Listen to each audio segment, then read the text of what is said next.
For BMX athletes of the early 90s, it was a period when sponsors were dropping riders and going out of business. The magazines were on their way out, and it appeared as if BMX and its culture was about to be lost. But it didn't go anywhere. Some people like Spike Jones made the move from BMX magazines to directing music videos, while others like Jess, then a professional rider for GT, was left with a choice. Head back to England or cut loose and keep fighting for a piece of the American dream. He chose the latter, a decision that directly contributed to the future path of rollerblading. But it sounds a lot better when he tells it. Back in the late 80s, I remember one day a guy named Doug Boyce showed up, and he was on rollerblades. Yeah, that's what I'm into. Thought it was kind of cool and tech that the wheels were on a line, but I really had no attraction or desire to ever try them out. But something about his style caught my eye, and I was like, wow, you know what, this guy's really taken something and really, I don't know, he's kind of adapted it, you know, and really morphed it into something different. He didn't represent anything that I'd experienced with rollerblading, because rollerblading had this very uncool image back then. He used to be a professional skateboarder, and he'd skateboard a little bit, and he'd rollerblade a little bit, and he was just completely confident. You take other elements of other sports and adapt them into this sport, but it is its own sport. It has 8 wheels in a line, you know, and you're gonna have to figure out how to use those on your feet, you know. There was a change in the BMX industry.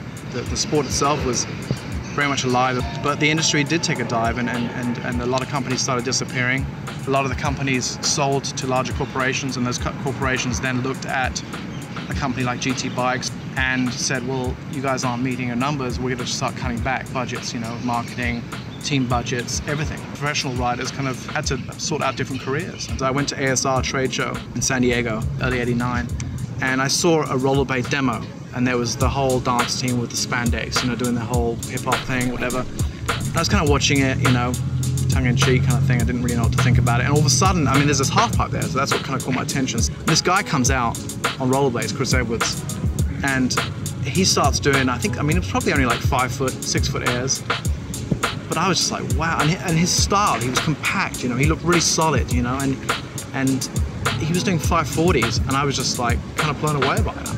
And I had a lot of respect, because I knew that he had probably dealt with a lot of stigma issues, especially at ASR. Back then it was like the coolest trade show. It was like all the hip stuff, surf, skateboarders. I mean, it was such a cliquey trade show, and all of a sudden this guy's on rollerblades and everyone's kind of looking at him. They don't know what to think about him. And so I ended up doing demos with him about a month later, and he was on the half pipe and I was on my bike, and he just was in my face like the whole day. Jess, you got to try these out, man. You got to try these blades out. They're amazing. I was like, no, I don't think so. And after one of the demos, he said, you got to do it. I was like, all right, whatever. I went around the parking lot, and I was kind of all over the place. It felt very unnatural. And then I went on the ramp, and all of a sudden it just had this different flow to it. You know, there was something really smooth and fluid and fast about it. And he vowed after that day to get me a pair of skates. Before I knew it, I was kind of leaving my bike at home and going to the skate park with my rollerblades. And so that's really, it really wasn't a conscious thing. It's something that just kind of naturally happened. And simultaneously, the BMX industry really had lost its spark. I mean, it was in a lull, but unlike rollerblading, there wasn't anything going on at that time. But all of a sudden, I had this medium with rollerblades. It was this open kind of blank canvas where everything that I'd learned from my skateboarding background and from my BMX background was being adapted towards rollerblades.